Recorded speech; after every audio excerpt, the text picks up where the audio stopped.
जो अभी कुछ घटनाएं हुई हैं, मोहाली में हुई है, करनाल में हुई है और भी कुछ स्थानों पर हुई हैं, उसको देखते हुए आज सभी पुलिस के उच्च अधिकारियों के साथ बैठक की है। बैठक में एहतियाती कदम उठाने बारे चर्चा हुई है और सारी पुलिस को चौकस करने पर विचार हुआ है। काफ़ी बिंदुओं पर चर्चा हुई है जिन पर शीघ्र काम शुरू कर दिया जाएगा। पंजाब को अपनी इन्वेस्टिगेशन में हरियाणा की अगर कोई भी ज़रूरत होगी तो हम पूरी तरह से तैयार हैं उस मदद करने के लिए।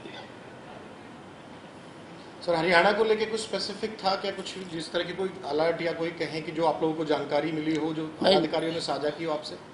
नहीं, जनरल जो आपके सामने ही हैं, जैसे करनाल में कुछ आतंकवादी पकड़े गए और मोहाली में रॉकेट अटैक हुआ है, इन घटनाओं को देखते हुए ही हमने सारी चर्चा की है।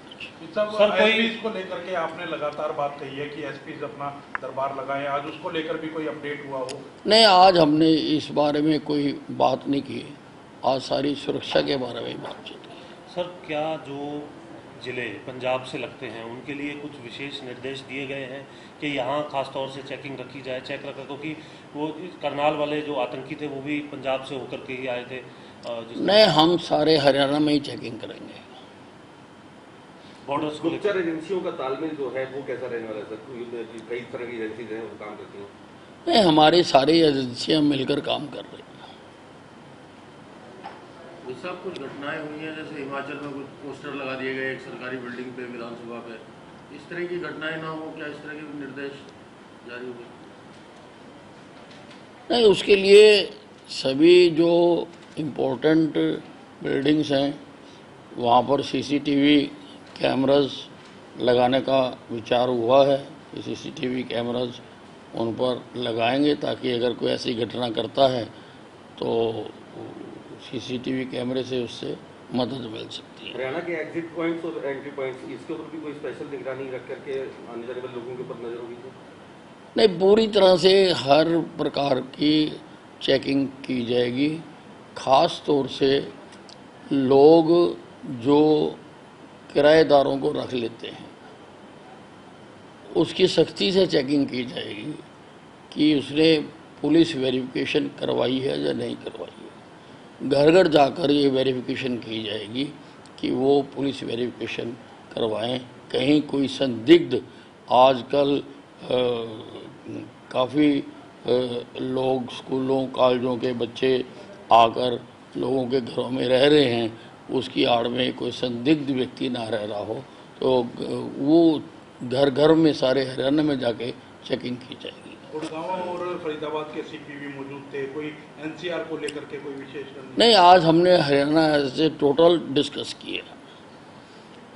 गुड़गांव और फरीदाबाद भी हरियाणा में है। सर, क्या कुछ ऐसे निर्देश भी दिए हैं जो सीसीटीवी की जो बात आई, कई जगह सीसीटीवी खराब है या फिर उनका नहीं, उनको सारा दुरुस्त करें। और मैं आम लोगों को, व्यापारिक संस्थाओं को, संगठनों को भी अपील करना चाहूँगा कि वो भी जितनी अपनी क्षमता के अनुसार जहाँ जहाँ पर वो सीसीटीवी लगा सकते हैं वो कैमरे लगाएं। सर, मोहाली को लेकर अगर आपसे एक सवाल पूछा जाए, जिस तरह की घटना हुई, जिस तरह का पुलिस का विंग था, इंटेलिजेंस था, तो ओवरऑल क्या आपका रिएक्शन होगा? क्योंकि ये कोई छोटी मोटी वारदात नहीं थी मोहाली जैसे शहर में, और वो भी पुलिस की जो इतनी बड़ी एस्टैब्लिशमेंट थी वहाँ सीधा जिस तरह का इनपुट्स है। नहीं, देखिए, मैं कोई टिप्पणी इस वक्त नहीं करना चाहता हूँ। हमें पहले मिलकर इस सारे एपिसोड को सोल्व करना है और उसमें हमारी सरकार पूरी तरह से उनकी मदद करने के लिए तैयार है और हमारे उच्च अधिकारी उनके उच्च अधिकारियों को शीघ्र ही मिलेंगे। तो 4 संदिग्ध थे सर, उनको लेकर कोई हरियाणा में कुछ और लीड ऐसी मिली हो जो आपकी जानकारी में सर आई हो इस पूरी जांच के बाद? जो 4 जो बस्ताड़ा टोल पे पकड़े गए थे सर। नहीं, उनसे पूछताछ जारी है और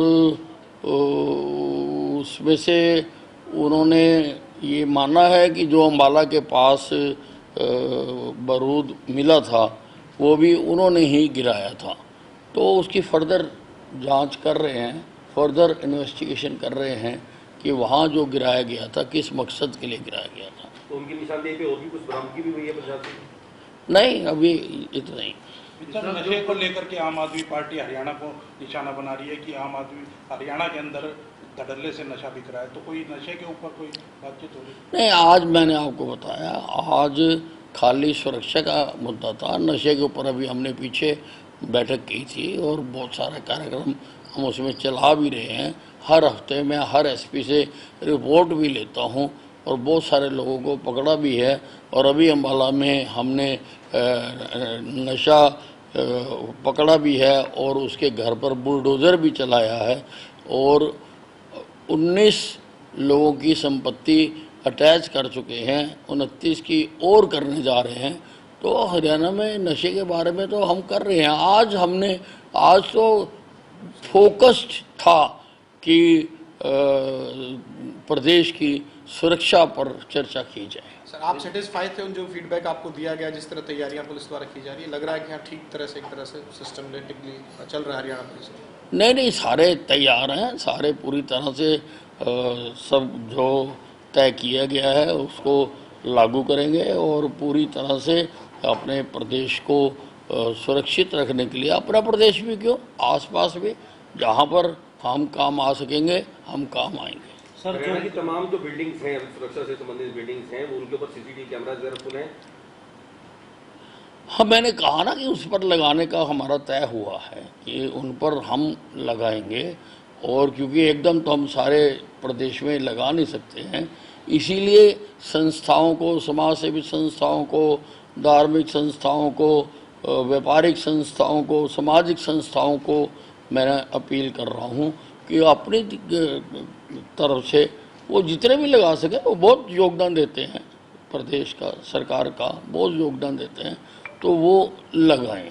और ये भी देखें कि जिन्होंने लगा रखे हैं कि उनके कहीं गलत, कहीं कोई बंद तो नहीं है, कहीं कोई खराब तो नहीं है।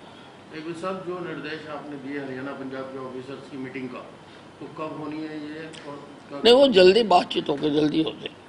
सर, दोनों घटना अगर हम देखें, करनाल की घटना में भी हमने सुबह 4 बजे उन आतंकियों को पकड़ा था और पंजाब के मोहाली में भी देर शाम घटना हुई।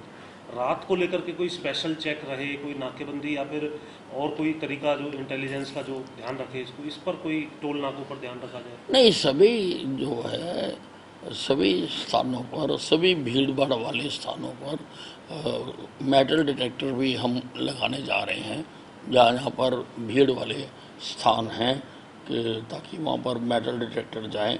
रेलवे स्टेशन है, बस स्टैंड है, ताकि अच्छी तरह से उनकी निगरानी हो सके। ये तो 24 घंटे का काम है, दिन या रात का काम नहीं है।